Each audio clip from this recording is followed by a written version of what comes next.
अध्यक्ष महोदय, अवकाळी पाऊस, अतिवृष्टी, गारपीट, दुष्काळ या विषयावर अल्पकालीन चर्चेमध्ये भाग घेतलेल्या अध्यक्ष येत आहेत सदस्यांची यादी मी या ठिकाणी वाचतो। विजय वडेट्टीवारजी, विरोधी पक्षनेता जयंत पाटील, रणजित सावरकर, संजय सावकारे, बालाजी कल्याणकर, अनिल देशमुख, राजेंद्र शिंगणे, भास्कर जाधव, नारायण कुचे, बच्चू कडू, प्रकाश सोळंकी, विश्वजित कदम, समीर कुनावार, आशीष जयस्वाल, राजेश टोपे, प्रशांत बम, सुमनताई पाटील, उदय सिंह राजपूत, विनोद अग्रवाल, अशोक चव्हाण, हरिभाऊ बागडे, दीपक चव्हाण, रमेश बोरनारे, सुरेश वरपुडकर, श्वेता महाले, प्राजक्त तनपुरे, सुहास कांदे, अमित झनक, बबनराव लोणीकर, दिलीप बनकर, कैलास पाटील, जितेश अंतापूरकर, प्रणिती शिंदे या सदस्यांनी अतिशय महत्त्वाच्या अशा अवकाळी आणि गारपीट, अतिवृष्टी या सर्वच विषयांवर चर्चा केलेली आहे। महत्त्वाची एकंदर आपल्या बळीराजाच्या समस्या संदर्भात सभागृहामध्ये गेल्या आठवड्यात 3 दिवस सविस्तरपणे चर्चा झाली आणि मगाशी मी म्हणालो विरोधी पक्षनेत्यांचं पण नाव घेतलं, आपणही या चर्चेची सुरुवात केली आणि बाकी सर्व सदस्यांची नावही मी घेतली। या सर्व सदस्यांच्या चर्चेतून अनेक मुद्दे पैलू समोर आले, त्यामुळे मी सर्व सहभागी झालेल्या सदस्यांचं मनापासून अभिनंदन करतो आणि या चर्चेदरम्यान विरोधी पक्षातील काही सदस्यांनी सरकारवर टीका देखील केली, आरोप केले, काहींनी आपल्या सभागृहात मुद्दे मांडले, काहींनी विधान भवनाच्या पायऱ्यावर देखील आणि चॅनलच्या कॅमेरा समोर देखील आरोप केले आणि काही जण अचानक मोर्चामध्ये प्रकट होऊन सरकारवर देखील तिथेही आरोप केले। आरोप करायचं काम विरोधी पक्ष नेता नाही, विरोधी पक्ष करत असतो, त्यांच्यावर डायरेक्ट मी सांगत नाही, ते काय विरोधाला विरोध म्हणून ते करत नाहीत। कधी मुद्दे असतील, जेव्हा विरोधी पक्ष कशाला आहे की सरकार जेव्हा कुठंतरी बाबा कमी पडत असेल, सरकार काय चुकत, बाबा बरोबर ना, सरकार चुकत असेल तर नक्की विरोधी पक्ष नेत्यांनी त्यावर बोललं पाहिजे आणि सरकार जर चांगलं काम करत असेल तर सरकारची पाठ थोपटली पण पाहिजे। असं विरोधी पक्षनेत्याचं काम, मी विरोधी पक्षनेता होतो, केवळ विरोधाला विरोध म्हणून कधी या सभागृहामध्ये कोणी काम केलेलं नाही आणि त्यामुळे हे सरकार शेतकरी विरोधी आहे, नुकसानीचे पंचनामे झाले नाहीत, मदत कधी वाटणार, असे अनेक प्रश्न त्यावेळेस विचारले गेले, आरोपही केले गेले की मी या ठिकाणी आपल्याला सांगू इच्छितोय, मी नेहमी सांगतो आरोपांना मी कामातून उत्तर देईन। आरोपाला ज्या पद्धतीने खालच्या पातळीवरचे आरोप या ठिकाणी आपण सभागृहात नाही गेले 1.5 वर्ष 1.25 वर्ष आपण पाहतोय की पातळी सोडून देखील आरोप प्रत्यारोप होऊ लागले। हे आपलं काय महाराष्ट्राची संस्कृती नाही आहे, हे महाराष्ट्राचं कल्चर नाही आहे आणि परंपराही नाही आहे। परंतु असो, मी नेहमी सांगतो की मी आरोपांना कामातून उत्तर देईन आणि मी ते कामातून उत्तर आजही या ठिकाणी त्याचप्रमाणे देतोय की गेल्या महिन्याच्या अखेरीस झालेल्या अवकाळी पावसाच्या नुकसान भरपाईला आम्ही विरोधी पक्षनेते अवघ्या महिन्याभरामध्ये सुरुवात केलेली आहे आणि नोव्हेंबर डिसेंबरमधल्या अवकाळी पावसाचं गारपीट यामुळे झालेल्या नुकसानीचे प्राथमिक पंचनामे जवळपास 100% पूर्ण झालेत। 32 जिल्ह्यापैकी 26 जिल्ह्यांचे पंचनामे जे आहेत ते 100% पूर्ण आहेत। परभणी, अकोला, अमरावती, नागपूर, गोंदिया आणि चंद्रपूर या 6 जिल्ह्यातले पंचनामे थोडेफार बाकी आहेत। 9,75,059 हेक्टर बाधित क्षेत्र झालेला, अवकाळीसाठी अंदाजे 2,000 कोटींची नुकसान भरपाई देखील या ठिकाणी देय आहे। जसे जसे पंचनामे होतील तसतसा निधी शेतकऱ्यांच्या खात्यात डीबीटीद्वारे जमा होईल। किंबहुना विरोधी पक्षनेत्यांना मी सांगू इच्छितो की आजच मी होतो, दोन्ही विरोधी पक्षने दोन्ही उपमुख्यमंत्री होते, आमचे मंत्रिमंडळातील सहकारी होते. काही सिम्बॉलिक चेक देखील आम्ही आता म्हणजे त्यांच्या डीबीटीने आता पैसे जातील, जमा होतील, पण सिम्बॉलिक त्या ठिकाणी त्यांना चेकचं वाटप देखील केलेलं आहे. आणि त्या शेतकऱ्यांची ते नावंही आहेत: गोविंद डांगरे, राघव आकरे, सूर्यभान डांगरे, श्रीकांत किरपान, योगेश पत्रे, अंकित चामट, धर्मपाल तेलंगराव, शरद किरपान, देवनेनी, सुदेश चव्हाण, नत्तू चकोले, कवडू नाकाडे, प्रभाकर नागपुरे, सुरेश पोटभरे, असं या लोकांना आता आम्ही जे ज्यांचं नुकसान झालंय, पंचनामे झालेले आहे, त्यांना सिम्बॉलिक चेक दिले. आता आमच्या अधिकाऱ्यांना सांगितलं डीबीटीने त्यांच्या पैसे खात्यामध्ये जमा आता तातडीने होतील. खरं म्हणजे अध्यक्ष महोदय, जगाचा पोशिंदा मायबाप शेतकरी काळ्या मातीत सोनं पिकवतो आणि म्हणूनच आपल्या सर्वांच्या ताटात 2 वेळचं जे काही अन्न पडतं त्याला आपल्याला शेतकऱ्याला खरं म्हणजे त्याच्या मेहनतीमुळे आपण हे सगळं पाहत असतो. मी देखील स्वतः शेतकऱ्याचा मुलगा आहे. काळ्या मातीशी देखील माझी नाळ जुळलेली आहे. आणि शेतात म्हणतात पिकं तरारली तर मुखावर येणारा हसू आणि मातीमोल झाली तर येणाऱ्या अश्रूंची आपल्या सगळ्यांनाच जाणीव आहे. आता आम्ही गेल्याच आठवड्यामध्ये मी आणि देवेंद्रजी गेलो होतो आपल्या मौदामध्ये.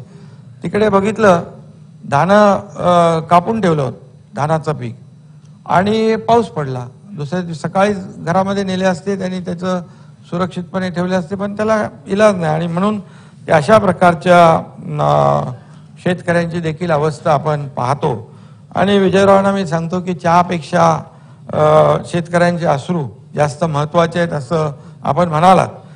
विरोधकांनी चहापानावर बहिष्कार टाकला होता, पण शेती आणि शेतकऱ्यांचे प्रश्न हा मुद्दा आमच्यासाठी विजयराव फक्त चहापानापुरता किंवा अधिवेशनाच्या काळापुरता मर्यादित नाही, तर आपल्या सगळ्यांना शेतकऱ्यांबद्दल, त्यांच्या प्रश्नांबद्दल, त्यांच्या भवितव्याबद्दल आपल्याला सगळ्यांनाच काळजी आहे. सत्ताधारी पक्ष असू द्या, विरोधी पक्ष असू द्या. आणि म्हणूनच गेल्या 1.5 वर्षामध्ये विविध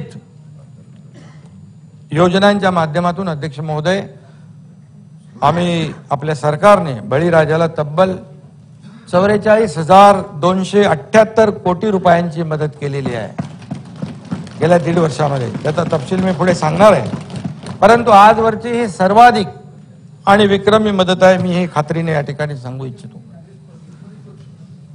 आणि खरं म्हणजे संकटात सापडलेल्या शेतकऱ्यांना मदत करणं हे सरकारचं कर्तव्य तर आहेच, पण त्याचबरोबर शेतकऱ्यांना सरकारकडे मदत मागावी लागू नये अशी परिस्थिती निर्माण करणं ही देखील आपल्या सरकारची जबाबदारी आहे. एवढ्या वर्षामध्ये आपण अशी परिस्थिती निर्माण करू शकलो नाही, वस्तुस्थिती आहे. त्यामुळे संकटात सापडलेल्या शेतकऱ्यांना सरकार मदत करतं. त्यामध्ये आपण आम्ही काहीतरी मोठं केलंय असं म्हणण्याचं कारण नाही, तसं मी म्हणणारही नाही. कारण शेवटी शेतकऱ्यांना सरकारच्या मदतीविना स्वतःच्या पायावर आपण का उभं करू शकलो नाही याचा विचार मी पुन्हा एकदा सांगतो की आपण सर्वांनीच केला पाहिजे असं मला वाटतं. आपलं सरकार, आमचं सरकार त्या दिशेने प्रयत्न करतंय, ठोस पावलं उचलतंय आणि त्याचा तपशील देखील मी या ठिकाणी पुढे मांडणार आहे. राज्यात सत्ता आल्यानंतर गेली 1.5 वर्ष ऊन पावसाच्या तडाख्यामध्ये आम्ही शेतकऱ्यांच्या पाठीशी उभं राहिलेलो आहे. त्यांच्या समस्या समजून घेत त्यावर उपाययोजना करत आहोत आणि पुढेही आपण करणार आहोत. त्याच्यामध्ये आपली जबाबदारीच आहे. आसमानी संकटाच्या बाबतीत आपण सगळेच हतबल असतो, पण आसमानी संकटानंतर बळीराजावर पूर्वीप्रमाणे अध्यक्ष महोदय सुलतानी संकट येऊ नये याची खबरदारी आम्ही सत्तेत आल्यानंतर पहिल्या दिवसापासून घेत आहोत. पूर्वीप्रमाणे म्हणजे कधी ते आपल्याला माहीत आहे, बळीराजालाही माहीत आहे, ते सुलतानी संकट आम्ही आता मोडीत काढलेलं आहे. मला खात्री आहे की आसमानी संकटातून आपण निश्चितपणे शेतकऱ्याला बाहेर काढण्याचा प्रयत्न करतोय आणि करणार आहोत. दिवंगत रानकवी नादू महानोर यांनी म्हटले या नभाने या भुईला दान द्यावे आणि या मातीतून चैतन्य गावे, हे आपल्या महानोर यांनी म्हटलंय. आणि म्हणून बळीराजाच्या आयुष्यातही असंच चैतन्य यावं या दिशेने आम्ही प्रयत्न सुरू केलेले आहेत. या सभागृहात बसलेले अनेक सदस्यही माझ्याप्रमाणेच शेतकरी कुटुंबातून आलेले आहेत. गेल्या काही वर्षापासून निसर्ग चक्र बदलतंय. अल निनो इफेक्ट असेल, ग्लोबल वॉर्मिंग असेल, क्लायमेट चेंज असेल, असे यामुळे अवेळी येणाऱ्या पावसाचं प्रमाणही वाढलंय. त्याचबरोबर क्लायमेट चेंजमुळे कमी दिवसात भरपूर पाऊस पडतो, हेही आपण गेल्या काही वर्षामध्ये पाहतोय. आणि एकीकडे अतिवृष्टी तर दुसऱ्या भागात दुष्काळ, कधी अवकाळी पाऊस, कधी गारपीट, अशी स्थिती गेली काही वर्ष सातत्याने या ठिकाणी निर्माण होतीये. अध्यक्ष महोदय, या ठिकाणी आपल्या कष्टकरी शेतकऱ्यांच्या हातातोंडाशी आलेली पिकं वाया जातात तेव्हा त्याची वेदना आपल्याला कळते. आणि मगाशी मी म्हणालो की जसं आम्ही दोघंही, देवेंद्रजींनी आम्ही मगाशी गेल्या आठवड्यात गेलो होतो, हातातोंडाशी आलेलं पीक कापलेलं होतं आणि घेऊनच जायचं होतं, पाऊस पडला. आणि म्हणून जेव्हा अशा प्रकारचा त्यांचा जो काही आत्मविश्वास आणि आत्मसन्मान कुठेही ढळणार नाही, याची देखील सरकारने वेळोवेळी काळजी घेतली पाहिजे. ती आम्ही घेतोय. 2019 नंतर अध्यक्ष महोदय 2.5 वर्ष सत्तेत असलेले आणि आता आमच्या सरकारवर शेतकऱ्यांच्या समस्याबाबत टीका होतीये, आरोप करतायत. पण जेव्हा 2.5 वर्ष सत्तेमध्ये, त्या काळात मी होतो, दादाही होते, परंतु तुम्ही विचारायच्या आधी मी सांगून मोकळा होतो. कारण शेवटी काय असतं, कॅप्टन जसं आपलं हे जहाज चालवतं तसं ते चालत असतं.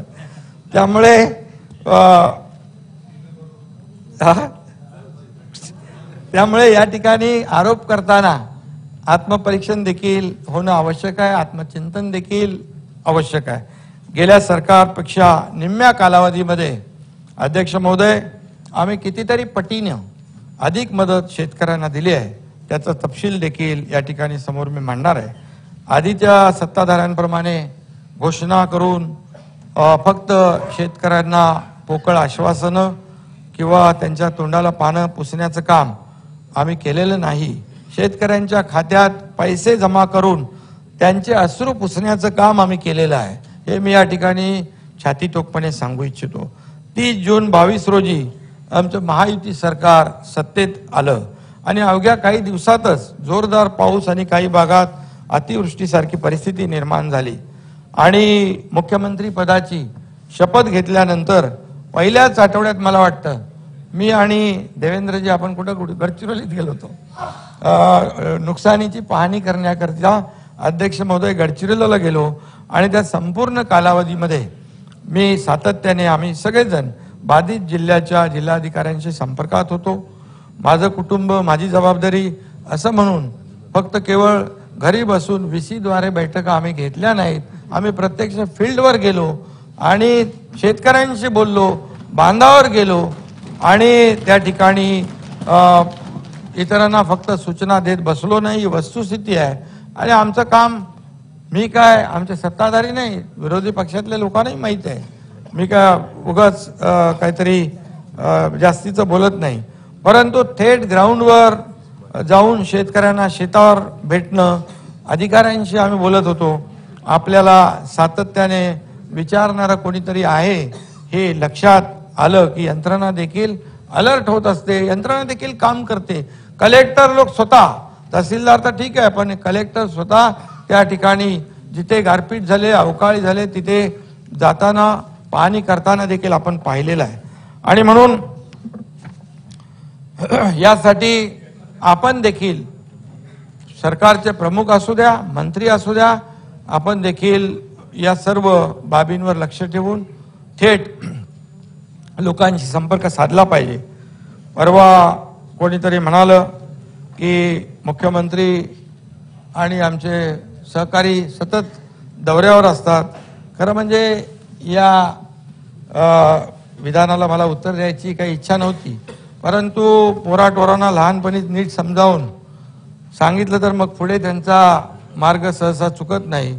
परंतु एकच सांगतो, मी काय कोणाचं नाव घेत नाही, परंतु मुख्यमंत्र्यांचं काम असतं त्यांनी राज्याच्या कानाकोपऱ्यामध्ये जायलाच पाहिजे, जनतेशी थेट संवाद त्यांचा असायलाच पाहिजे आणि त्यांच्या समस्या जाणून घेणं हे देखील आमचं काम आहे. म्हणजे लंडन दौऱ्यापेक्षा राज्यातल्या कानाकोपऱ्यात गेलेलं केव्हाही चांगलं असतं. आणि म्हणून जे कोरोना काळात आपल्या मतदारसंघातही न फिरकणाऱ्यांना मला काही जास्ती महत्त्व द्यायचं नाही आहे, परंतु ज्यांनी माझ्यावर दौऱ्यावर टीका केली त्यांच्या मतदारसंघात देखील अध्यक्ष महोदय कोरोना काळामध्ये कोविड काळामध्ये लोकांना धान्य वाटप आणि इतर जे काही वाटप करण्याचं कामही आपण केलेलं आहे. हे मुद्दाम मी या ठिकाणी सांगू इच्छितो. आणि केलेलं सांगायचं नसतं, परंतु जेव्हा काही असा आरोप प्रत्यारोप होतात तेव्हा नाईलाज म्हणून बोलावं लागतं. हे दिलेलं एका हाताने दिलेलं दुसऱ्या हाताला कळता कामा नये, अशा प्रकारची माझी वृत्ती आहे. परंतु काही गोष्टी ज्या आहेत या तुम्हालाही समजल्या पाहिजेत म्हणून मी बोलतोय. नाही, अवकाळ हे का आला ना शेतकरी परत थोडा रेफरन्स ऐका बोलू द्या. शेतकरी अडचणीत असताना नाना भाऊ आम्ही कधी घरात नाही बसलो. प्रत्येक वेळी नानाला माहित आहे, प्रत्येक वेळी आम्ही बांधावर गेलोय, शेतात गेलोय आणि त्यांची परिस्थिती समजून घेतली आहे, त्यांना मदतही केलेली आहे. अधिवेशनाच्या काळात देखील अवकाळी झाल्यानंतर देखील आम्ही दौरे केले आणि शेतकऱ्यांसाठी हे सरकार जे आहे हे सातत्याने प्रयत्न करत आहे, संकटमोचक म्हणून काम करणार आहे. आणि म्हणून यंदाही काही ठिकाणी दुष्काळी परिस्थिती आहे, तर काही ठिकाणी अवकाळी पावसामुळे शेतकरी हैराण झाला आहे. राज्यात सरासरीच्या 90% असमान पाऊस झाल्यामुळे या ठिकाणी पाण्याचं संकट निर्माण झालंय. दुष्काळ जाहीर करण्यात राज्य सरकारने दिरंगाई केली असा बिनबुडाचा आरोप देखील विरोधकांकडून झाला आहे. परंतु तुमच्या माहितीसाठी सांगतो, केंद्राच्या पथकाने आपण दुष्काळग्रस्त जाहीर केलेल्या तालुक्यांना देखील भेटी देऊन पाहणी केलेली आहे. आणि यापूर्वी देखील आपण सत्तेत होता, तुम्हाला माहित आहे की केंद्राने दिलेल्या मुदतीमध्ये प्रस्ताव पाठवला तरच केंद्राचं पथक येतं आणि पाहणी करतं. ज्या अर्थी केंद्रानं पथक पाठवलं याचा अर्थ मुदतीमध्ये दुष्काळ जाहीर केला हे उघड आहे. आणि म्हणूनच त्यामुळे इथून पुढे तरी अंधारामध्ये अशा प्रकारचे बाण मारण्याचे आरोप होऊ नये एवढीच अपेक्षा आहे. आणि अध्यक्ष महोदय, या 40 तालुक्यातल्या शेतकऱ्यांना 2587 कोटी इतक्या रकमेची मदत देण्याबाबत केंद्र सरकारला देखील मागणीचं पत्र दिलेलं आहे. आणि त्यावर केंद्राने IMCT इंटर मिनिस्ट्रियल कोऑर्डिनेशनल टीम पाठवली. त्यापैकी 15 पैकी 9 जिल्ह्यांना भेटी देखील दिलेल्या आहेत आणि शासनाच्या संबंधित वरिष्ठ अधिकाऱ्यांची त्यांच्याशी बैठकही झाली. ही मदत लवकर प्राप्त करून घेण्याबाबत केंद्रीय गृहमंत्री अमित शाह यांच्याकडे देखील एक बैठक होईल. त्यामुळे लवकरात लवकर केंद्राकडून निधी मिळेल असा विश्वास देखील मला आहे. केंद्राच्या निकषात न बसलेल्या परंतु कमी पाऊस झालेल्या 1021 महसूल मंडळांमध्ये दुष्काळ सदृश परिस्थिती जाहीर करण्यात आलेली आहे. या मंडळांमधील शेतकऱ्यांच्या कर्जाचं पुनर्गठन, चालू वीज बिलात 33% सूट, विद्यार्थ्यांच्या परीक्षा शुल्कात माफी आदी सर्व उपाययोजना या ठिकाणी सरकारच्या वतीने करण्यात येत आहेत. त्याचबरोबर रोजगार हमीच्या निकषांमध्ये देखील काही प्रमाणामध्ये शिथिलता देण्यासह 8 वेगवेगळ्या सवलती लागू केल्या आहेत. नुकसानग्रस्त शेतकऱ्यांना दिलासा देण्याकरता आम्ही NDRFच्या दरात दुप्पट दरानं शेतकऱ्यांना मदत देण्याचा निर्णय घेतला होता. त्यावेळेस 2 हेक्टरच्या ऐवजी ती मर्यादा 3 हेक्टर केली. जिरायतीसाठी 13,600 रुपये, बागायतीसाठी 27,000 रुपये व बहुवार्षिक पिकांसाठी 36,000 रुपये हे प्रति हेक्टर या दराने भरपाई देखील दिली आपण. NDRFने आता दर काही प्रमाणात वाढवलेत, तरीही त्यांच्यापेक्षा अधिक दराने वाढीव नुकसान भरपाई आपण देणार आहोत. गेल्या वेळेस शेतकरी बांधवांना जितकी नुकसान भरपाई मिळाली किंबहुना त्यापेक्षा यावेळेस अधिकच मिळेल हे देखील मी या ठिकाणी सांगू इच्छितो. कमी होणार नाही. या नुकसानीकरता सध्याच्या SDRFच्या दराने मदत द्यायची झाल्यास अंदाजे अध्यक्ष महोदय 1175 कोटी इतका खर्च आला असता. मात्र राज्य शासनानं वाढीव दरानं मदतीचा निर्णय घेतलेला आहे व हेक्टरी मर्यादा वाढवल्यामुळे 1851 कोटींचा लाभ आपण शेतकऱ्यांना देतोय. 1851 कोटी, 1175 लागला असता 1851 कोटी. पिकांच्या नुकसानीकरता SDRFच्या दरामध्ये 2015 पासून सुधारणा झाली नव्हती. आम्ही त्यात सुधारणा करून वाढीव दरानं मदत केली आणि करत आहोत. जानेवारी ते ऑक्टोबर 2023 या काळात झालेली अतिवृष्टी, अवकाळी आणि पुरामुळे झालेल्या पिकांच्या नुकसानीकरिता 1757 कोटी रुपये वितरित करण्याचा निर्णय झाला आहे. त्यापैकी 300 कोटीपेक्षा जास्तीचं वाटप देखील झालेलं आहे. विजयराव, शेतकऱ्यांच्या हितासाठी राज्याच्या इतिहासात प्रथमच असे अनेक निर्णय आम्ही घेतले. द्राक्ष बागांचं गारपिटीने नुकसान होऊ नये, डाळिंबाच्या बागांचं गारपिटीने नुकसान होऊ नये यासाठी त्यांच्या आच्छादनांसाठी मनरेगामधून मदत देण्याचा देखील आम्ही निर्णय घेतलाय. या आच्छादनांसाठी लागणारं जे प्लॅस्टिक आहे ते जे आपण इम्पोर्ट करतो त्याची इम्पोर्ट ड्युटी परवडत नाही म्हणून ते सगळेच लोक ते घेऊ शकत नाहीत. त्यामुळे आपण मेड इन महाराष्ट्र आपल्याकडेच महाराष्ट्रामध्येच MIDC मध्ये अशा प्रकारचं जे उत्पादन आहे ते बनवण्याचा देखील आपण प्रयत्न करतोय. त्यामुळे द्राक्ष बागायतदारांना शेतकऱ्यांना मोठा फायदा त्यामुळे होणार आहे. अवकाळीमुळे शेतकऱ्यांचं संपूर्ण जे द्राक्ष बागांचं स्ट्रक्चर डॅमेज होतं त्याला पुन्हा उभं करण्यासाठी मदत यावेळेस आपण करतोय.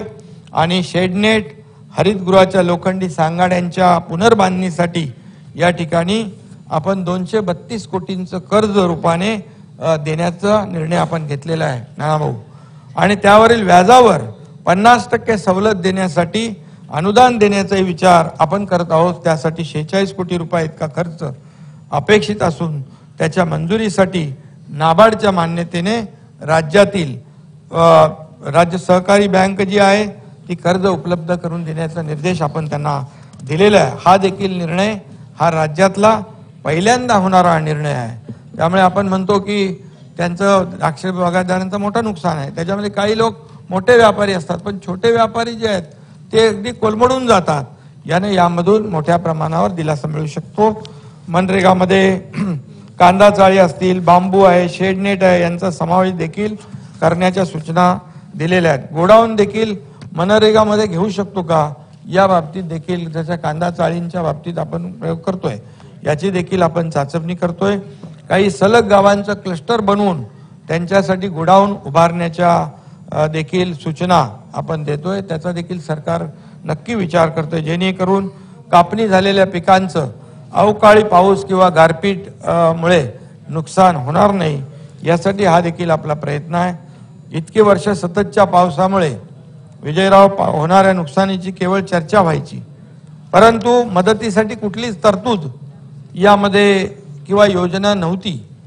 परंतु केंद्राचा 24 तासात 65 मिलीमीटर पावसाचा निकष होता तो आम्ही बदलला. विशेष बाब म्हणून सततच्या पावसामुळे होणाऱ्या नुकसानीकरिता सुरुवातीला 755 कोटी रुपये 59 लाख आणि नंतर 1500 कोटी रुपये आपण मंजूर केले सततच्या पावसाच्या नुकसानीपोटी. अशा रीतीने सुमारे 36 लाख शेतकऱ्यांना 2255 कोटी 69 लाख इतका निधी आपण मंजूर केला. यंदाचा दुष्काळ आणि अवकाळीची मदत 4438 कोटी रुपये इतकी आहे. अशा रीतीने मदत व पुनर्वसन विभागाच्या माध्यमातून एकूण मदत निधी 14,891 कोटी रुपये इतका आहे. शेतकऱ्यांकरता नमो शेतकरी महासन्मान निधी योजना यावर्षी आपल्या सरकारने सुरू केला। जसं केंद्र सरकारची आदरणीय प्रधानमंत्री महोदयांनी जी शेतकऱ्याला वर्षाला 6,000 रुपये देण्याचा निर्णय घेतला होता, तशाच प्रकारची योजना राज्य सरकारने त्यांचे 6,000 केंद्राचे, आपले 6,000 असे सुरू केले आणि त्याकरिता 5,700 कोटी इतक्या रकमेची तरतूद देखील केली आणि 85,60,000 शेतकऱ्यांच्या बँक खात्यावर आदरणीय प्रधानमंत्री महोदयांच्या शुभ हस्ते पहिला टप्पा 1,720 कोटींचा आपण जमा देखील केलेला आहे। हे देखील मी या ठिकाणी आपल्याला सांगू इच्छितो। शेतकऱ्यांना आपत्तीमुळे नुकसानीला नेहमी सामोरं जावं लागतं। इतकी वर्ष प्रीमियमच्या रकमेमुळे कोणाची वाजवायची आहे? अनेक शेतकरी तसेच वाजवायला इकडच्या लोकांना बरोबर येते। इतकी वर्ष प्रीमियमच्या रकमेमुळे अनेक शेतकरी पीक विमा घेत नव्हते। मात्र आपल्या सरकारने केवळ 1 रुपयात पीक विमा योजना देण्याचा निर्णय घेतला आणि पीक विमा घेणाऱ्या शेतकऱ्यांच्या संख्येत तब्बल विजयराव 177% वाढ झाली आहे। 177%। हा देखील इतिहास, हा देखील मिळाले दाखवतो ना पुढे किती मिळाले ते। 2023च्या खरीप, हेच तर तुम्ही मान्य करत नाही मिळालेलं। अरे विचारा ना, नाही आकडे आहेत माझ्याकडे। 223च्या खरीप हंगामामध्ये राज्यातल्या 1 कोटी, अरे सुनील तिकडे नाही आहे मुंबईमध्ये, 1,70,00,000 व रब्बी हंगामामध्ये 66 लाख शेतकऱ्यांनी पीक विमा योजनेत विक्रमी सहभाग नोंदवलेला आहे। विम्याच्या प्रीमियमची रक्कम सरकार भरती आहे। मागील वर्षी यासाठी 2,000 कोटी रुपयांची तरतूद केली होती। यावर्षी विजयराव 5,174 कोटी रुपयांची तरतूद केली सरकारने। आम्ही नुसता 1 रुपयात पीक विमा देऊन थांबलो नाही, तर पूर्वी शेतकऱ्यांची जी आता आपण म्हटलं की तक्रार असायची की विमा कंपन्या नुकसान भरपाई देत नाहीत, त्या बाबतीत आम्ही कठोर भूमिका घेतलेली आहे आणि विमा कंपन्यांच्या अधिकाऱ्यांची बैठक घेतली। त्यांना नुकसान भरपाई पोटी योग्य तो मोबदला शेतकऱ्यांना देण्यास सांगितला। त्यामुळे या खरीपामध्ये झालेल्या नुकसानीपोटी विमा कंपन्यांकडून 2,121 कोटी इतकी नुकसान भरपाई मंजूर करण्यात आली आहे अग्रिम, आणि त्यापोटी कंपन्यांकडून 1,217 कोटी एवढी रक्कम अग्रिम वाटप झाली। 25% अग्रिम वाटप झालेली आहे। त्यामुळे शेतकऱ्यांना मोठा दिलासा मिळालेला आहे। विजय भाऊ मगाशी म्हणाले की तिकडे पीक विम्यामध्ये जी आहे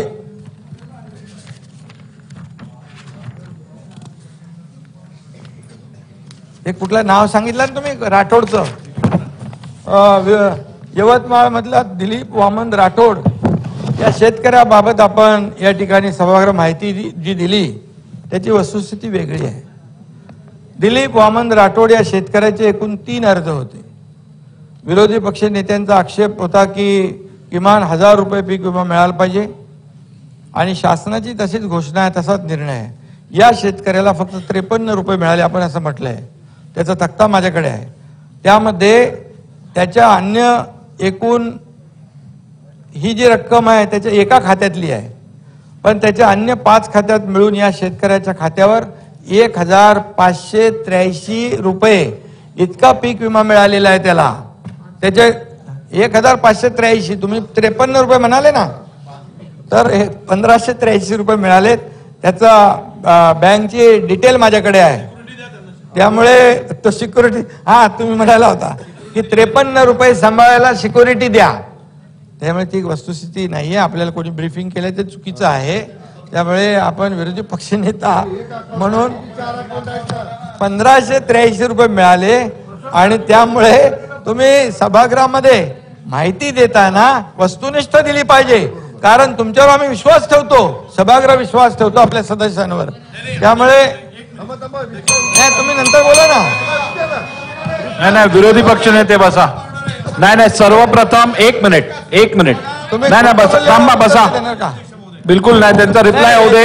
ऐका, ही अल्पकालीन चर्चा आहे. बँकेचं स्टेटमेंट ही अल्पकालीन चर्चा आहे आणि त्याचे नियम जे आहेत ते आपल्या पायाला लागतील. आपण बोला.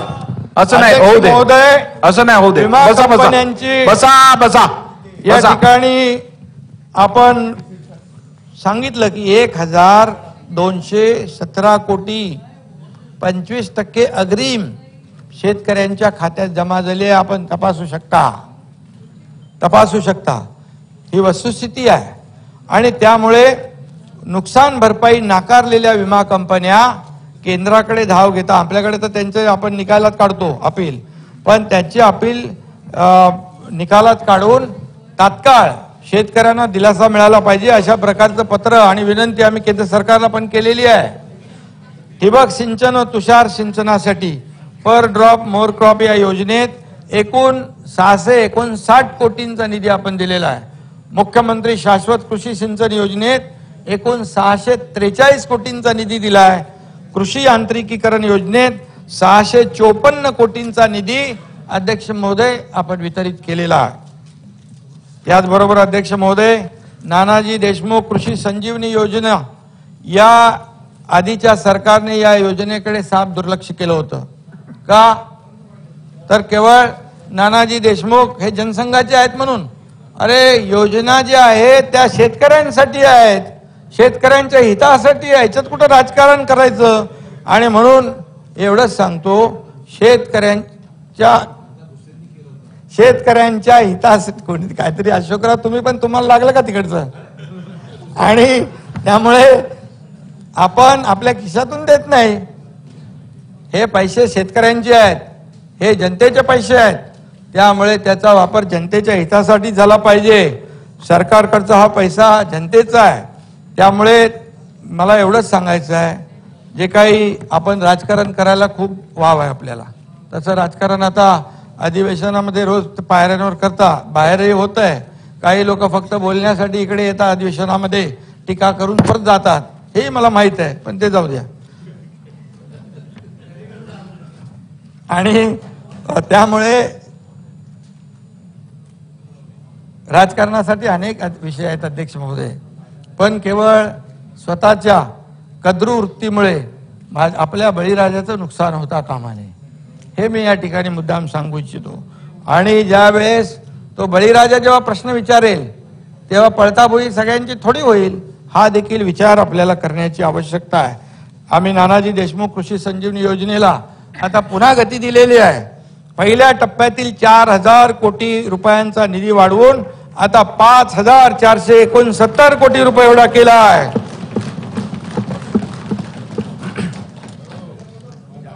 16 जिल्ह्यांमध्ये ही योजना राबवण्यात येते. दुसऱ्या टप्प्यासाठी जयंतराव बरं चाललंय 6000 कोटी रुपये खर्च येणार असून, तुम्ही सभागृहात नसला की मजा येत नाही आहे तेच म्हणून खर्च येणार असून पहिल्या टप्प्यातील 16 जिल्ह्यांसह विदर्भातील नागपूर, भंडारा, गोंदिया, चंद्रपूर आणि गडचिरोली अशा एकूण 21 जिल्ह्यामध्ये प्रकल्पाचा दुसरा टप्पा आपण राबवतोय. हिंदुहृदय सम्राट बाळासाहेब ठाकरे कृषी व्यवसाय व ग्रामीण परिवर्तन प्रकल्पासाठी 344 कोटीचा निधी आपण दिलाय.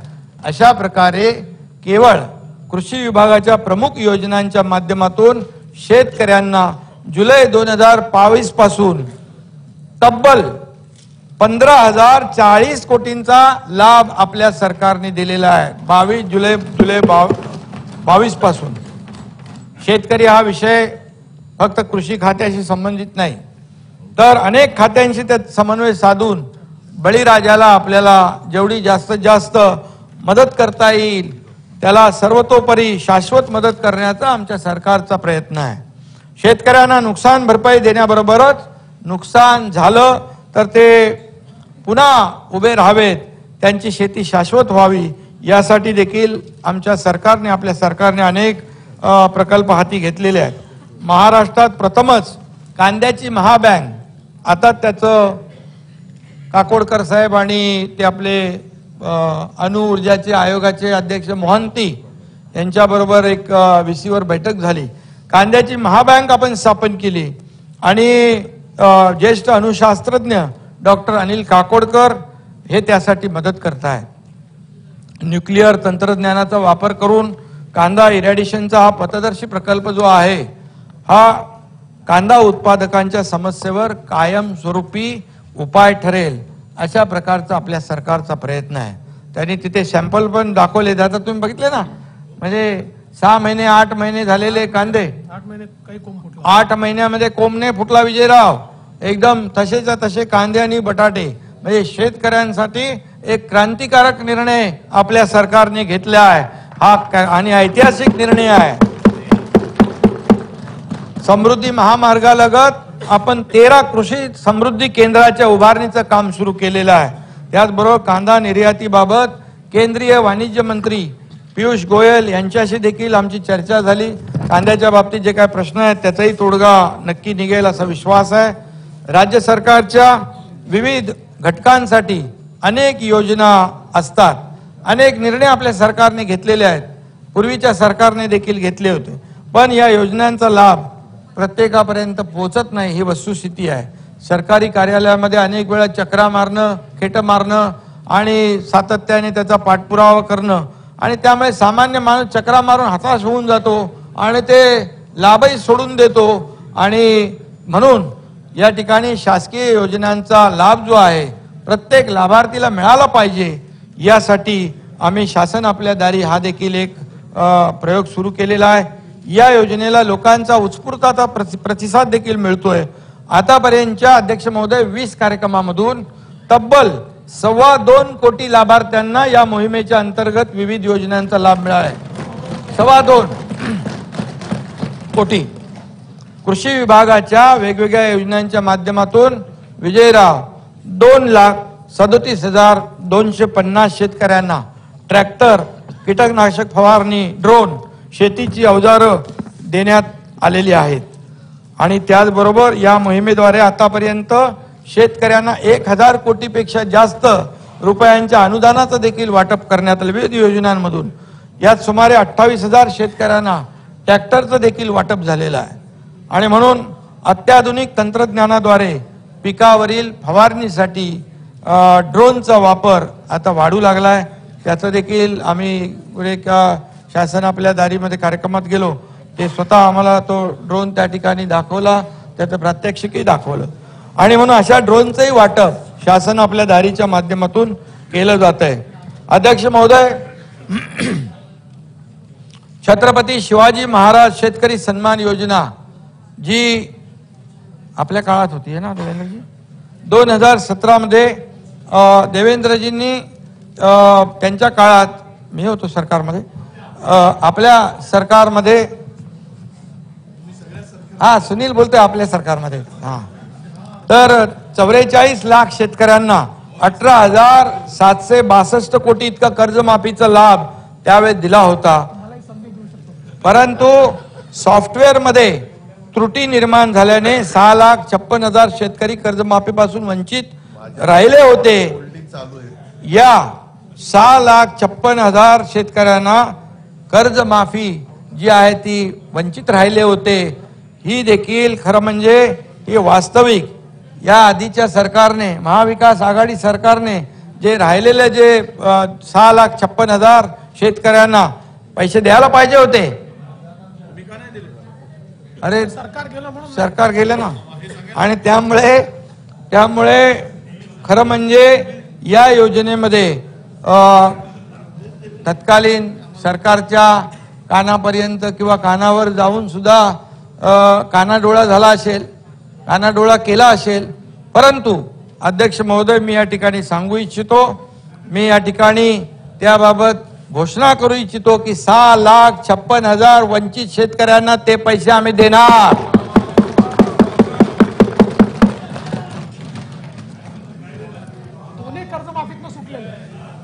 वास्तविक या आधीच्या सरकारने 2.5 वर्षाच्या काळात ती जबाबदारी घ्यायला पाहिजे होती.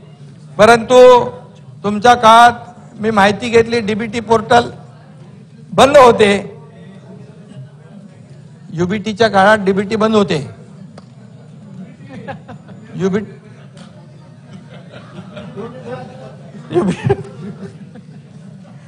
समजून घ्या ना, समजून घ्या. आणि का बंद होते ते मलाही कळलं नाही, आपल्यालाही कळलं नाही. कळलं असेल तर सांगा. पण एकच आहे, मी आणि आमचे दोन्ही उपमुख्यमंत्री राज्यभरात फिरतो, त्यामुळे हा प्रश्न आम्हाला समजला आणि आम्ही त्याची सोडवणूक करण्याचा निर्णय देखील अध्यक्ष महोदय घेतलेला आहे. मला वाटतं आपण इग्नोर करणं, टाळणं हा आमचा पिंड नाही. आणि जे शेतकरी वंचित आहेत त्यांना त्याची पूर्ण पडताळणी करून त्यांना मदत दिली जाईल. आणि म्हणून मी एवढंच सांगतो, जेव्हा आपण मैदानात म्हणजे आपण शेतीवर जातो, बांधावर जातो, तेव्हा हे शेतकरी सांगतात आमचे तेव्हाचे पैसे बाकी आहेत, या दुसऱ्या कर्जमाफीचे पैसे बाकी आहेत, ते आम्ही चुकवतो, बिलकुल चुकवतो. आणि म्हणूनच आपल्याला सांगतो, महात्मा ज्योतिराव फुले शेतकरी विजयराव कर्जमुक्ती योजना 2019 मध्ये नियमित कर्जफेड करणाऱ्या शेतकऱ्यांना प्रोत्साहनपर 50,000 रुपये देण्याचा निर्णय झाला होता. बरोबर आहे, 50,000 रुपये निर्णय देण्याचा मागच्या सरकारने घोषणा केली, परंतु अध्यक्ष महोदय त्यासाठी तरतूदच केली नव्हती. ती तरतूद आम्ही GR काढून या ठिकाणी हे दादा नाही, ऐका ऐका ऐका ऐका, रिप्लाय होऊ दे, अरे रिप्लाय होऊ दे, रिप्लाय होऊ दे, रिप्लाय होऊ दे.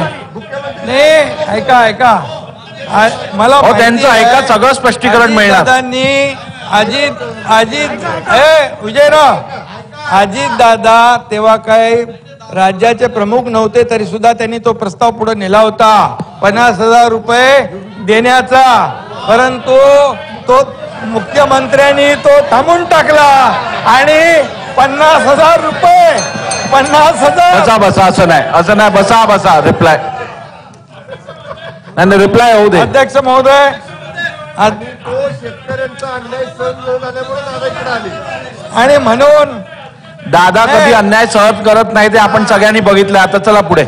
अरे बाबा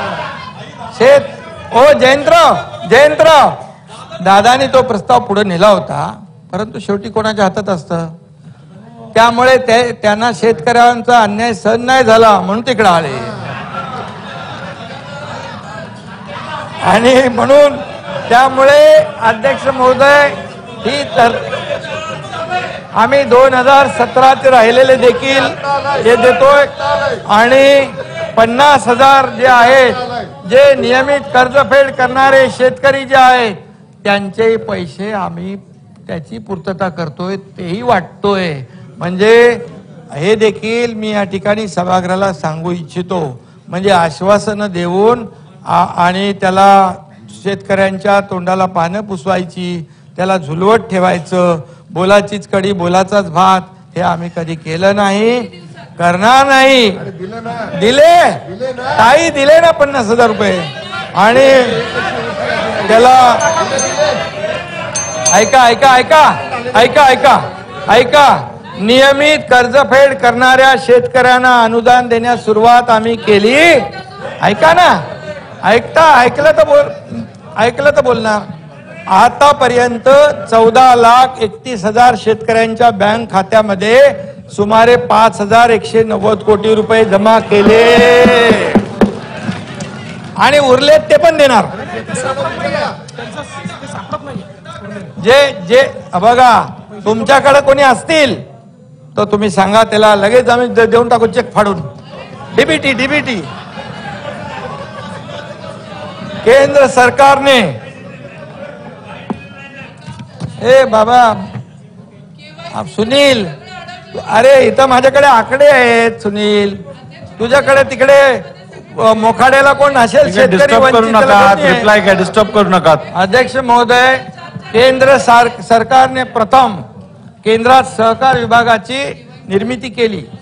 केंद्रीय गृहमंत्री अमित शाह साहेबांनी या खात्याचा कार्यभार हाती घेतलेला आहे आणि आमच्या विनंतीला मान देत महाराष्ट्रातील साखर कारखान्यांचा प्राप्ती कर माफ करण्याचा निर्णय केंद्र सरकारने घेतला, तो 10,000 कोटी रुपये. हे देखील ऐतिहासिक निर्णय झालेला आहे. तुम्ही म्हणता दिल्लीला कशाला जाता, दिल्लीला कशाला जाता, याच्यासाठी जातो आम्ही, शेतकऱ्यांना मिळवून देण्यासाठी, लाभ मिळवून देण्यासाठी. त्यामुळे यामुळे जवळपास 10,000 कोटींचा दिलासा राज्यातल्या सहकारी कारखान्याला मिळालेला आहे. जयंतराव बरोबर आहे ना? बरोबर आहे, मान्य आहे. आणि त्यांनी सहकार से समृद्धी हा मंत्र वास्तवात आणण्यासाठी त्यांनी प्रयत्न सुरू केलेले आहेत. अध्यक्ष महोदय, राज्यातल्या 12,000 पॅक्स म्हणजे प्राथमिक कृषी पतसंस्थांचं संगणकीकरण करून त्याचं सक्षमीकरण देखील आपण करतोय अध्यक्ष महोदय. आणि म्हणून या ठिकाणी आमच्या दिल्ली दौऱ्यावर सातत्याने मगाशी म्हटल्याप्रमाणे टीका होते, सभागृहात नाही बाहेर होते. आणि हे सगळं जे आहे आम्ही जे जातो त्या जनतेच्या भल्याचे जे प्रकल्प आहेत ते मार्गी लावण्यासाठी जातो, केंद्राकडून निधी मिळवण्यासाठी जातो. आपल्याला जयंतराव मी सांगतो की नगर विकास विभाग असेल, इरिगेशन असेल, इतर विभाग असतील, याचे प्रस्ताव मी पाठवतो. एकही रुपया कट न करता सगळा प्रस्ताव मंजूर होतो. यासाठी आम्ही जातो केंद्राकडे, दिल्लीकडे. आणि खाजगी कामं घेऊन आम्ही दिल्लीला कधी जात नाही. का हो दादा? बरोबर आहे, बरोबर आहे. अजित दादा आणि अशोकराव चव्हाण इकडे आहेत. तुम्हाला बाहेर बसून बंद दाराआड चर्चा आम्ही करत नाही. ते पण बाहेर होते. जे करतो ते अरे बाबा कसं आहे, आता ते जाऊ दे, ते गुप्त बाब आहे. अंदर की बात आहे, अंदर की बात आहे. आणि ती आता इथे सांगणं बरोबर नाही ना, सांगायची नको.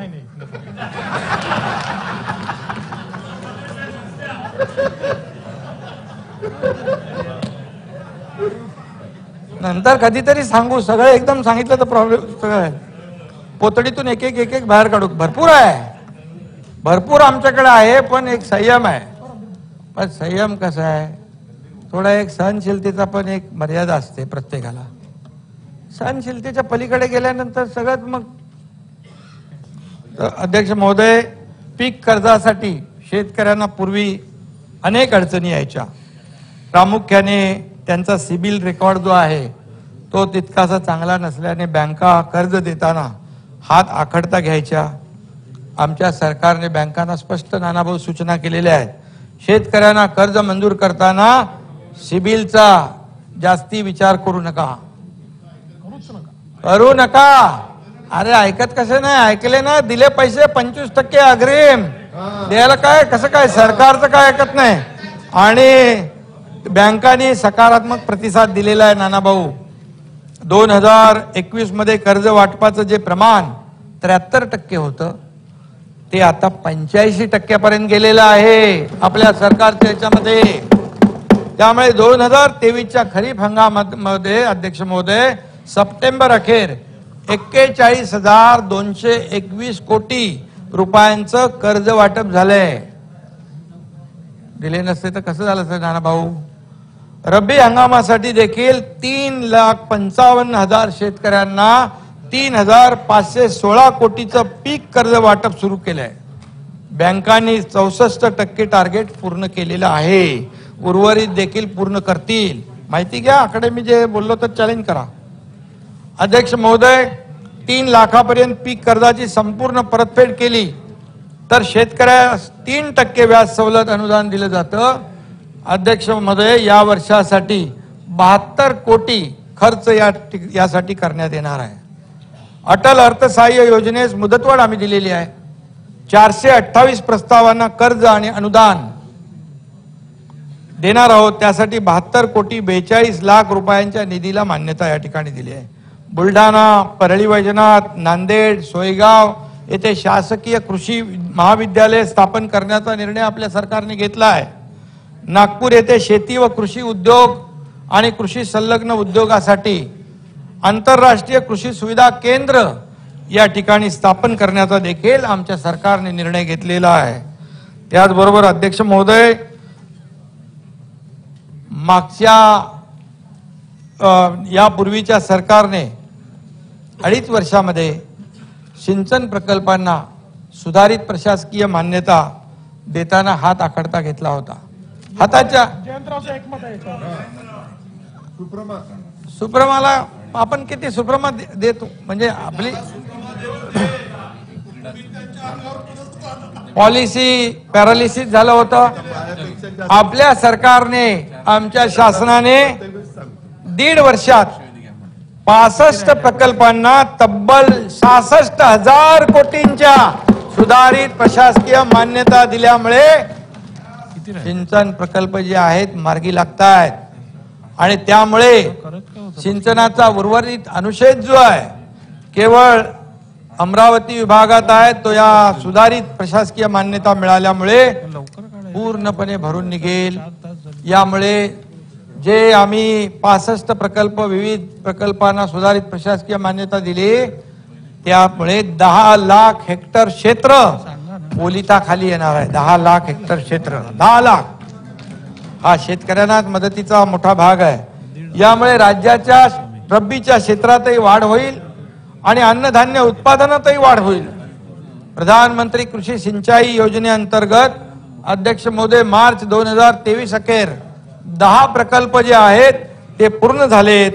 जून 2025 पर्यंत उर्वरित 17 प्रकल्प पूर्ण होतील आणि यासाठी 2,990 कोटी रुपयाची तरतूद सरकारने केलेली आहे.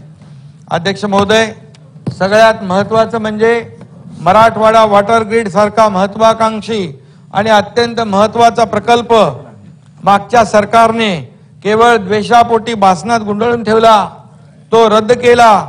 त्या प्रकल्पाचं देखील आम्ही दोघंच होतो त्यावेळेस, आपण शपथविधी घेतली तेव्हा कॅबिनेटला, मला वाटतं पहिल्याच दिवशी केला आपण, आणि या प्रकल्पाचं पुनरुज्जीवन करण्याचा निर्णय आम्ही घेतला, आमच्या सरकारने घेतला. या योजनेसाठी देखील केंद्राने अर्थसहाय्य करावं यासाठी आम्ही आदरणीय प्रधानमंत्री महोदयांना विनंती केली आहे आणि त्याचा पाठपुरावा आम्ही करतोय.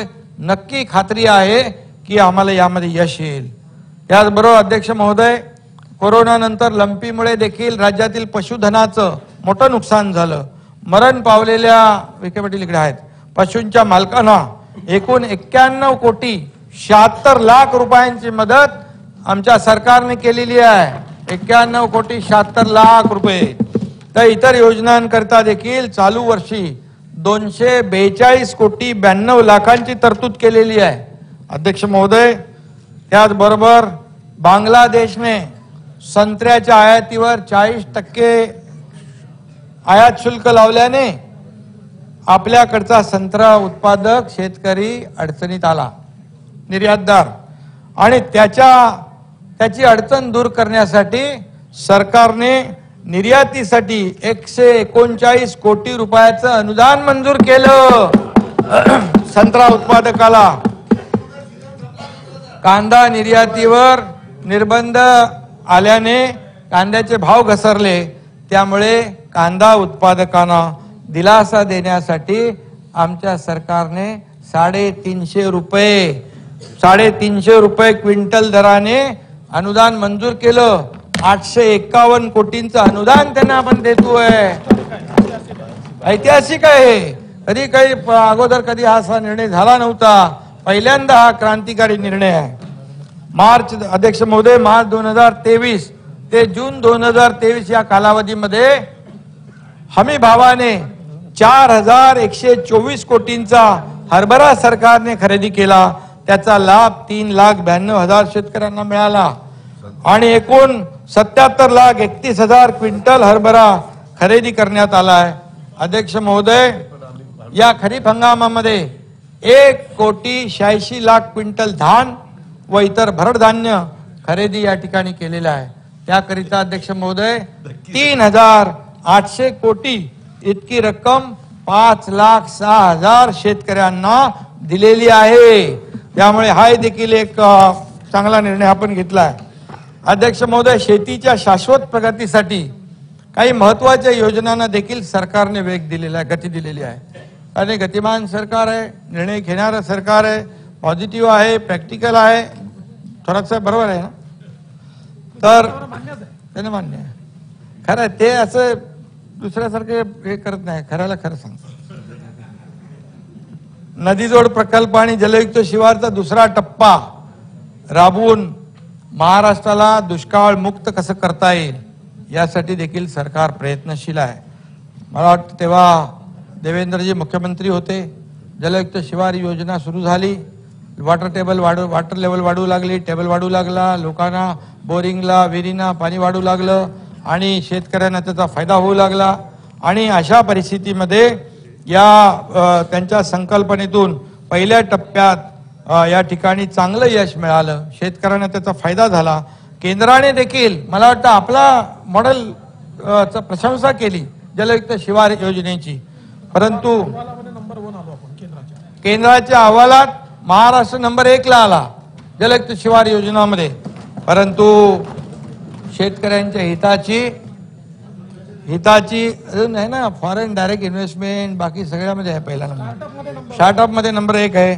योजना महाआघाडी सरकारने केवळ आकसापोटी कोत्या मनोवृत्तीने बंद केली, हे देखील दुर्दैव आहे. पण ते आम्ही सरकारमध्ये आल्यानंतर ताबडतोब सुरू केली आणि त्याचं आता काम सुरू झालेलं आहे. दुसरा टप्पा 5,500 गावामध्ये आपण सुरू केला आहे. 4,500 कोटी खर्चून 1,57,142 कामं आपण हाती घेतलेली आहेत. यंदाच्या वर्षासाठी 545 कोटीची तरतूदही केली आहे. परवाच गेल्याच आठवड्यात आर्ट ऑफ लिव्हिंगच्या संस्थेबरोबर आपले श्री रविशंकर यांच्याबरोबर सामंजस्य करार देखील या ठिकाणी केला. ते 24 जिल्ह्यामध्ये काम करणार आहेत. मालगुजारी तलाव ते साठी मराठवाडा आणि विदर्भ मिळून 2,398 तलावांची दुरुस्ती आणि पुनरुज्जीवन जे आहे ते देखील त्या माध्यमातून केलं जाणार आहे. जलयुक्त शिवार योजनेसाठी नाना पाटेकर आणि ते अनासपुरे नाम फाउंडेशन देखील काम करत आहे. आमिर खानचं पाणी फाउंडेशन देखील काम करत आहे आणि दुसऱ्या टप्प्यासाठी आम्ही त्यांची नक्की मदत घेऊ. आणि या ठिकाणी मी आवर्जून सांगतो, ठाण्यामध्ये देखील एक 88 वर्षाचे आनंद भागवत आहेत. ते आजही जिल्ह्यामध्ये खेड्यापाड्यात वाड्या वस्त्यांवर या ठिकाणी वसुंधरा संस्थेच्या माध्यमातून एवढं वय असताना देखील आज ते जे काम करतायत त्यांच्या माध्यमातून देखील जलसंवर्धन, बंधारे, जल चळवळ यामध्ये ते सहभागी होत आहेत. शासन म्हणून आम्ही अशा संस्थांना पूर्ण मदत करू. शेवटी शेतकऱ्यांसाठी ते करतायत. आणि म्हणून अध्यक्ष महोदय, दमनगंगा पिंजाळ, कोकण ते गोदावरी खोरे, कोकण ते तापी खोरे, वैनगंगा, नळगंगा, तापी महाकाय पुनर्भरण असे अनेक नदीजोड प्रकल्प देखील आहेत. ते सरकार त्याच्यावर देखील काम करतंय आणि भविष्यामध्ये त्यामुळे महाराष्ट्र दुष्काळ मुक्त होण्यासाठी मोठी मदत होईल.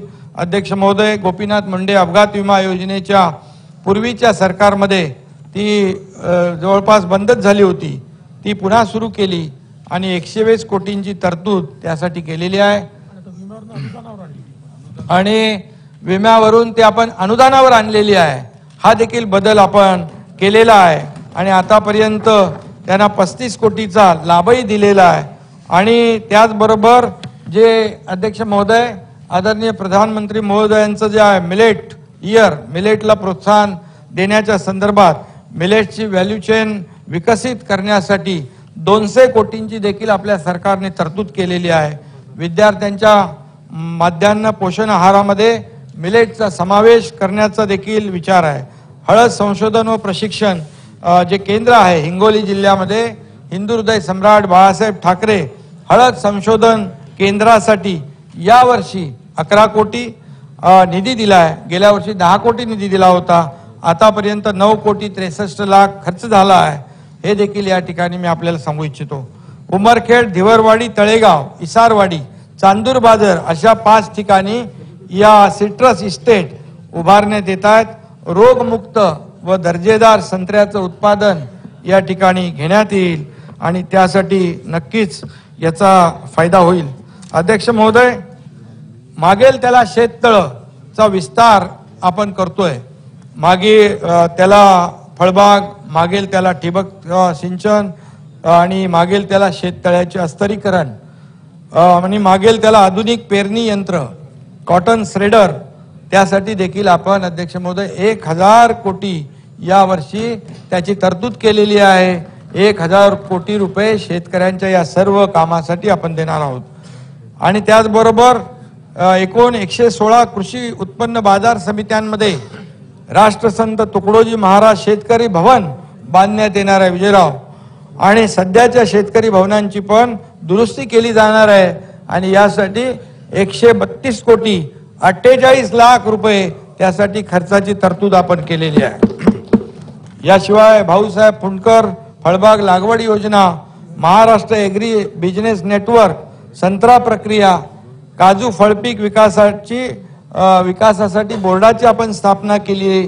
कृषी पंप वीज जोडणी, मुख्यमंत्री सौर कृषी वाहिनी, अटल सौर कृषी पंप, उपसा जलसिंचन योजनेत वीज सवलत, वीज मनोरे उभारण्यासाठी जमीन मोबदला आदी योजना प्रभावीरित्या राबवून शेतकऱ्याला आर्थिक स्थैर्य देण्याची देखील आपला देण्याचा प्रयत्न आहे. आपण 50,000 रुपये एकच देतो ना सोलरसाठी.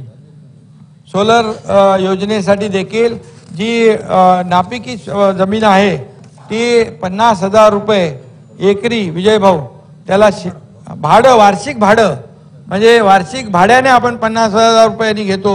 हेक्टर असेल तर 1.25 लाख रुपये त्या शेतकऱ्याला वर्षाला भाडं मिळणार. ही योजना देखील आपल्या सरकारने चालू केलेली आहे.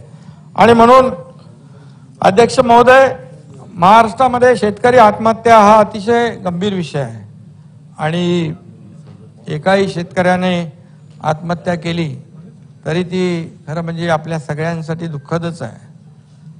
आणि म्हणूनच शेतकरी आत्महत्या रोखण्यासाठी, कमी करण्यासाठी जो आपला टास्क फोर्स आहे त्याचं पुनर्गठन करण्याचा देखील आपण निर्णय घेतला आहे. त्याच्यामध्ये जे जे काय आणखी काही करता येईल, काउन्सिलिंग असेल, काय जे ज्या तज्ज्ञ लोकांची मदत त्यामध्ये घेता येईल ते देखील आपण या ठिकाणी करणार आहोत. त्याचाही निर्णय आपण घेतला आहे. आपल्या शेतीला शाश्वत शेतीकडे कसं नेता येईल, राज्यातील शेती उत्पादन वाढवण्यासाठी काय करता येईल, अवकाळी पाऊस आला किंवा दुष्काळ पडला तर शेतीचं नुकसान होणार नाही असं शेतीचं मॉडेल कसं विकसित करता येईल यासाठी हा टास्क फोर्स काम करेल. आणि मला वाटतं शासनाचा पूर्ण त्यामध्ये एक पाठपुरावा असेल आणि गांभीर्याने शासन त्यासाठी शेतकऱ्यांसाठी काम करेल. त्याबरोबर कृषी पर्यटनाला चालना देऊन अधिकाधिक शेतकऱ्यांना कृषी पर्यटन विकसित करण्यासाठी प्रोत्साहन आणि मार्गदर्शन करण्यासाठी देखील हा टास्क फोर्स काम करेल आणि त्यांना त्यापासून परावृत्त कसं करता येईल यासाठी प्रयत्न करेल. अध्यक्ष महोदय, वसंतराव नाईक शेतकरी स्वावलंबन मिशनला अधिक सक्षम करण्याचाही निर्णय आपल्या सरकारने घेतलेला आहे. सततची नापिकी, कर्जबाजारीपणा, कर्ज परतफेडीचा तगादा, त्यामुळे निर्माण होणारा ताणतणाव जो आहे आदी कारणामुळे शेतकरी आत्महत्या करतो आणि त्यासाठी या विषयावर काम करणारे समुपदेशक असतील, ज्येष्ठ संपादक असतील, निवृत्त पोलीस अधिकारी असतील, कृषी विद्यापीठांचे प्राध्यापक असतील, स्वयंसेवी संस्था असतील, सामाजिक कार्यकर्ते असतील, कीर्तनकार असतील, अशा सर्वांची मदत यामध्ये सरकार घेईल आणि त्यावर प्रभावीपणे अंमलबजावणी करेल. त्याचबरोबर अध्यक्ष महोदय, गेल्या 1.5 वर्षामध्ये दुष्काळ असेल, अतिवृष्टी असेल, अवकाळी असेल, पूर असेल, गारपीट असेल, प्रत्येक आपत्तीत, संकटामध्ये आमचं सरकार शेतकऱ्यांच्या पाठीशी खंबीरपणे उभं राहिलेलं आहे आणि वेळोवेळी मदत दिलेली आहे. कोणी आतापर्यंत झाली नसेल एवढी विक्रमी मदत आपण करतोय. आणि अध्यक्ष महोदय, मगाशी मी म्हटलं की तब्बल 44,000 कोटी रुपये आमचं सरकार कृषी क्षेत्रासाठी आणि शेतकऱ्यांना सक्षम करण्यासाठी खर्च करणार आहे. 44,000 कोटी सगळं तुम्हाला देतो डिटेल. जुलै 2022 पासून म्हणजे गेल्या फक्त 18 महिन्यात शेतकऱ्यांसाठी जो भरीव निधी खर्च करीत आहोत तो बघा मी आपल्याला सांगतो. जयंतराव, मदत पुनर्वसन विभागाच्या माध्यमातून 14,891 कोटी रुपये, कृषी विभागाच्या माध्यमातून 15,040 कोटी रुपये, सहकार विभागातून 5,190 कोटी रुपये, पणनमधून 5,114 कोटी रुपये, अन्न व नागरी पुरवठा 3,800 कोटी रुपये, पशुसंवर्धन 243 कोटी रुपये, अशा रीतीने तब्बल 44,000 कोटींपेक्षा जास्त खर्च आम्ही शेतकऱ्यांसाठी करतोय. त्याला मी काय पॅकेज वगैरे म्हणणार नाही, कारण ही आमची जबाबदारी आहे. कारण शेतकरी हा मायबाप आहे, आपल्या अर्थव्यवस्थेचा कणा आहे, तो अन्नदाता आहे. आम्ही कुठेही गेलो तरी नेहमी सांगतो, देवाकडे गेलो, कुठे दर्शनाला गेलो, बळीराजावरचं संकट दूर कर, बळीराजाला चांगले दिवस येऊ दे, बळीराजाच्या आयुष्यामध्ये त्याच्या जीवनामध्ये सुख समृद्धी आनंद येऊ दे, असंच मागत असतो आम्ही. आणि म्हणून अध्यक्ष महोदय, या ठिकाणी कृषी क्षेत्राचा विकास जर वाढवण्यासाठी यापेक्षाही जास्त निधी लागला विजय भाऊ, तरी सुद्धा त्याची तरतूद केली जाईल. त्याची कुठेही हात आखडता घेतला जाणार नाही. अशा विविध मार्गाने शेतकऱ्यांना खंबीरपणे उभं करण्याचा आमचा सातत्याने प्रयत्न सुरू आहे. आणि म्हणून यामध्ये कुठेही राजकारण कुणी आणता कामा नये. आपण सगळेजण सत्ताधारी आणि विरोधी पक्ष मिळून एकत्र येऊन शेतकऱ्यांचं घर सावरूया, त्याच्यामध्ये आत्मविश्वास निर्माण करूया आणि त्याच्यामध्ये त्याला उभं करण्याचं काम करूया. शेतकरी बांधवांनाही माझी विनंती आहे, अध्यक्ष महोदय, धीर सोडू नका, खचून जाऊ नका. शासन सदैव तुमच्या पाठीशी उभं आहे, तुमच्या सोबत आहे. आत्महत्या करून आपल्या पोराबाळांना, आपल्या कुटुंबाला वाऱ्यावर सोडू नका. मी यापूर्वी असं निवेदन विनंती केली होती. ही माझी शेतकऱ्यांना हात जोडून विनंती आहे. ज्येष्ठ कवी इंद्रजित भालेराव यांनी म्हटलंय, अध्यक्ष महोदय, शेतामध्ये माझी खोप, तिला बोराटीची झाप, तिथं राबतो कष्टतो माझा शेतकरी बाप. अध्यक्ष महोदय, असं आमचं राबणाऱ्या कष्टकरी शेतकऱ्याचं सरकार आहे.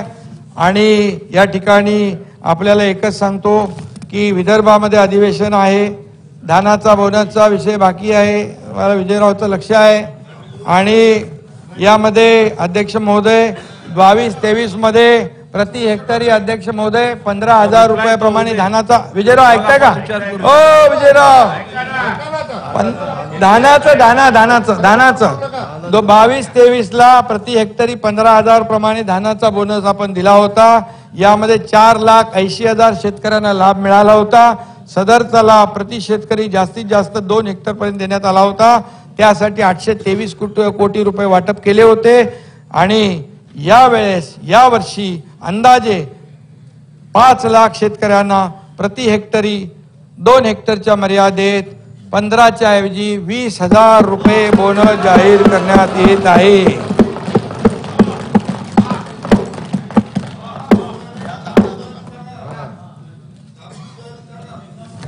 त्यामुळे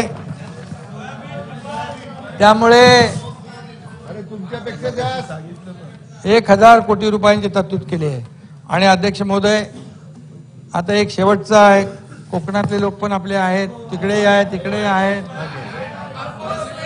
कोकणामधले विशिष्ट परिस्थिती व आव्हाने विचारात घेता या पूर्ण क्षेत्राचा एकत्रित विकास होणं गरजेचं आहे. अध्यक्ष महोदय, त्याकरिता संपूर्ण क्षेत्राचं नियोजन केल्यास सिंचन, उद्योग, पर्यटन, मत्स्यव्यवसाय, बंदरे विकास व दळणवळण अशा क्षेत्रांचा एकात्मिक विकास प्रभावीपणे होऊ शकतो. आणि याकरता कोकणामध्ये काम करणाऱ्या सर्व यंत्रणांच्या कामांमध्ये सुसूत्रता आली पाहिजे. यासाठी कोकण क्षेत्र विकास प्राधिकरण स्थापण्याचा निर्णय सरकारने घेतला आहे. आणि या पुरवणी मागण्यामध्ये 500 कोटी रुपयांची तरतूद त्यासाठी केलेली आहे. या व्यतिरिक्त जलसंपदा, जलसंधारण, MMRDA, MIDC, MSRDC, MTDC, maritime board, कृषी विद्यापीठ या सर्व शासकीय महामंडळ आणि संस्था यांचा निधी एकत्रित संकल्पनेतून या क्षेत्र विकास प्राधिकरणास सक्षम बनविण्यात येईल. एवढंच या प्रसंगी मी अध्यक्ष महोदय सांगतो. पुन्हा एकदा ज्या सदस्यांनी यामध्ये सहभाग घेतला त्यांना सगळ्यांना मनापासून धन्यवाद. देश विदेशातील प्रत्येक घडामोडींचे लाईव्ह अपडेट मिळवण्यासाठी आता साम टीव्हीच्या सर्व सोशल मीडिया प्लॅटफॉर्मला लाईक, फॉलो आणि सबस्क्राईब करा. तसंच सर्व नोटिफिकेशनसाठी बेल आयकॉन प्रेस करायला विसरू